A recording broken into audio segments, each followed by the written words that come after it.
11th class student, हम आपका कर रहे थे बेटा Bohr model for hydrogen atom. तो ये क्या था आपका? तो ये आपका सेकंड चैप्टर है +1 केमिस्ट्री का। An electron in the hydrogen atom can move around the nucleus in circular path of fix radius and energy. बेटा आपने प्रीवियस क्लासेस में क्लास 9th में पढ़ा है बोर मॉडल ऑफ एटम के बारे में। तो उसमें क्या होता है कि जो हमारा इलेक्ट्रॉन है वो मूव करता है एज दी न्यूक्लियस। तो न्यूक्लियस के आसपास वो मूव करता है सर्कुलर पाथ में। उसका फिक्स रेडियस है हमारा और एनर्जी फिक्स है। These path are called orbit energy levels. तो ये पाथ होते हैं उनको ऑर्बिट एनर्जी लेवल्स बोलते हैं। As long as in electron remains in a particular orbit. तो जो इलेक्ट्रॉन्स होते हैं वो पर्टिकुलर ऑर्बिट में रहते हैं। तो इसमें क्या होता है, इट डज नॉट लूज और gain energy and it's energy remains constant. तो इसमें एनर्जी का लूज नहीं होता ना गेन होता है, सिर्फ एनर्जी एक सेल से दूसरे सेल में जाती है, लेकिन पूरे हमारे न्यूक्लियस की एनर्जी सेम रहती है। तो इसमें एनर्जी हमारी कांस्टेंट रहती है। When transitions occur between two stationary states that differ in energy. तो जो ट्रांजिशंस होती है वो अकर करती है टू स्टेशनरी स्टेट्स में, ठीक है। तो उनकी एनर्जी डिफर होती है। The frequency of the radiation observe और एमिट कैन बी कैलकुलेटेड। तो ये हमें एनर्जी दी गई है, किसको, फ्रिक्वेंसी को हम कैसे कैलकुलेट कर सकते हैं। V is equal to delta E/H E2 - E1। तो ये हमारा चेंज है, डेल्टा चेंज है। तो last point, an electron can move only in those orbit for which is angular momentum is an integral multiple of h/2π। तो बच्चे क्या होता है, इलेक्ट्रॉन उनके लिए मूव करते हैं सिर्फ जिसका एंगुलर मोमेंटम होता है h/2π, where MEVR is n dot h/2π। तो n की वैल्यू आपके पास 1 2 3 कुछ भी हो सकती है। नेक्स्ट इस मॉडल के कुछ लिमिटेशंस थे बेटा। तो Bohr model fail to count for finer detail of hydrogen spectra. तो ये हाइड्रोजन स्पेक्ट्रमा को पूरी तरह से एक्सप्लेन करने में फेल हो गया था।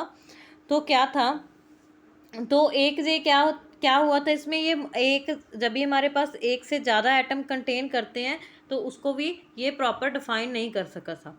तो next is dual behaviour of matter. तो जो हमारे पास मैटर होता है उनका ड्यूल बिहेवियर होता है, मतलब डबल बिहेवियर होता है। तो इसमें क्या होता है, फर्स्ट तो मैटर एग्जिस्ट होता है हमारे पास, matter show both particles and wave nature.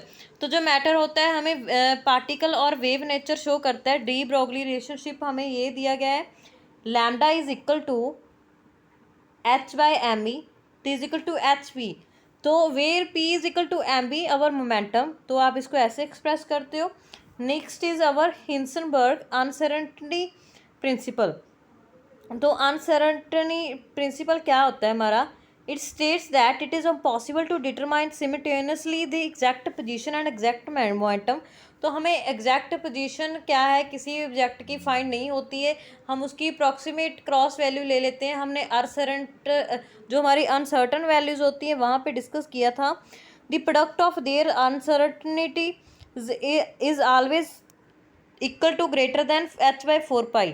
तो मैथमेटिकली इसकी वैल्यूज आप ये वाला एक्सप्रेशन आपने लर्न करना है बेटा, h delta x into delta p where is greater than h/4π। यहाँ पे delta x uncertainty in position और यो हमारा डेल्टा p क्या है, हमारा मोमेंटम है। तो इन वैल्यूज़ को आप ऐसे एक्सप्रेस करोगे, ठीक है। ये डेफिनेट पाथ बताता है बेटा, ठीक है। Next is failure of Bohr model, it ignore the dual behaviour of matter. तो इसने ड्यूल बिहेवियर ऑफ मैटर को एक्सप्रेस नहीं किया, इग्नोर किया। नेक्स्ट इज कॉन्ट्रैक्शंस नहीं बता सके थे इनका, कॉन्ट्रैक्ट मतलब इसके साथ अपोजिट हो गया था जो हमारा हिंसनबर्ग अनसर्टेनिटी प्रिंसिपल है। तो नेक्स्ट इज अबर क्लासिकल मैकेनिक। तो बेटा हमने क्लासिकल मैकेनिक में आप न्यूटन्स के बहुत सारे लॉ पढ़ते हो, तो हमने वो वाले सारे लॉ डिस्कस किए थे बेटा। तो जिसको आपके पास जो पार्टिकल्स होते हैं, स्मॉल पार्टिकल्स होते हैं, मैक्रोस्कोपिक पार्टिकल्स होते हैं, लेकिन उनके केस में क्या था, उनको प्रॉपर एक्सप्लेन करने के लिए हमारी जो क्लासिकल मैकेनिक थी उनका यूज़ किया गया था, ठीक है। इसके लिए हमारे जो प्रिंसिपल थे वो फेल हो गए थे, मतलब उनको एक्सप्लेन करने के लिए इनका यूज़ किया गया था। Next is quantum mechanic. तो बेसिकली क्वांटम मैकेनिक क्या होती है, तो ये थ्योरेटिकल साइंस होती है जिसमें आप स्टडी करते हो मोशंस की, माइक्रोस्कोपिक ऑब्जेक्ट्स की, ठीक है, वेव्स की और पार्टिकल्स की, इसमें स्टडी करते हो। तो क्वांटम मैकेनिक में आप एक इक्वेशन पढ़ोगे बेटा, स्क्विंजर वेव इक्वेशन। तो ये बहुत ज़्यादा इंपॉर्टेंट है। तो हम इसको ऐसे एक्सप्रेस करते हैं, H is equal to psi. तो यहाँ पे हमारी जो वैल्यूज़ हैं बेटा, ये देखो H के ऊपर ये देखो, इसको क्या बोलते हैं, हैमिल्टन ऑपरेटर बोलते हैं। Psi is our represent the wave function. तो साई वेव फंक्शन को रिप्रेजेंट कर रहा है। ई हमारी इगन वैल्यूज़ है, मतलब total energy of this system है। तो स्कंजर वेव इक्वेशन क्या है for a system? The Schrodinger equation is written as a when Schrodinger is equation solve for hydrogen atom. तो ये हाइड्रोजन एटम के लिए सॉल्व की गई थी, तब भी इन्होंने डिफरेंट हमें एनर्जीज दी थी और डिफरेंट हमें वैल्यूज़ दी थी, ठीक है। Each permit solution is highly significant, it's correspond to definite energy state. तो इन्होंने डेफिनेट एनर्जी स्टेट के बारे में बताया था। एक यहाँ पे टर्म यूज़ हो रही है बेटा, प्रोबेबिलिटी डेंसिटी। तो ये क्या था, Sai gives A amplitude of wave. तो साई क्या दे रहा था, हमारा एम्पलीट्यूड ऑफ वेव दे रहा है। The values of psi has no physical significance. लेकिन जो हमारा साई है उसका कोई फिजिकल सिग्निफिकेंस नहीं है। Psi gives the region in which the probability of finding an electron is maximum, it is called probability density. तो next is orbital. You know about orbital, जिसमें आपके इलेक्ट्रॉन्स मूव करते हैं मैक्सिमम। तो next is quantum number, this is very important बेटा।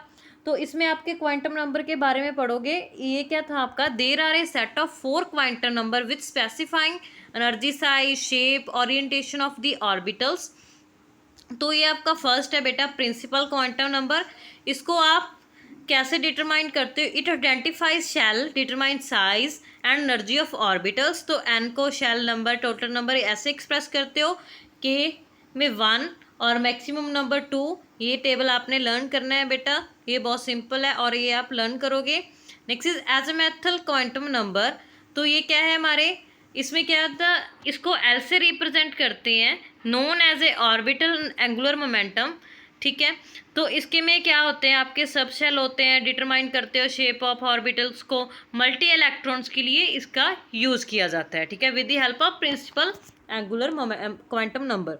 तो बच्चे next वाले आपके नंबर हम नेक्स्ट क्लास में पढ़ेंगे। थैंक यू, आपने ये करना है। ऑलमोस्ट ये आपका चैप्टर कंप्लीट हो चुका है। ये ऑर्बिटल शेप्स आएंगी आपको, तो वो आप देख लेना बेटा। अगर प्रॉब्लम हुई तो हम डिस्कस करेंगे। Thank you.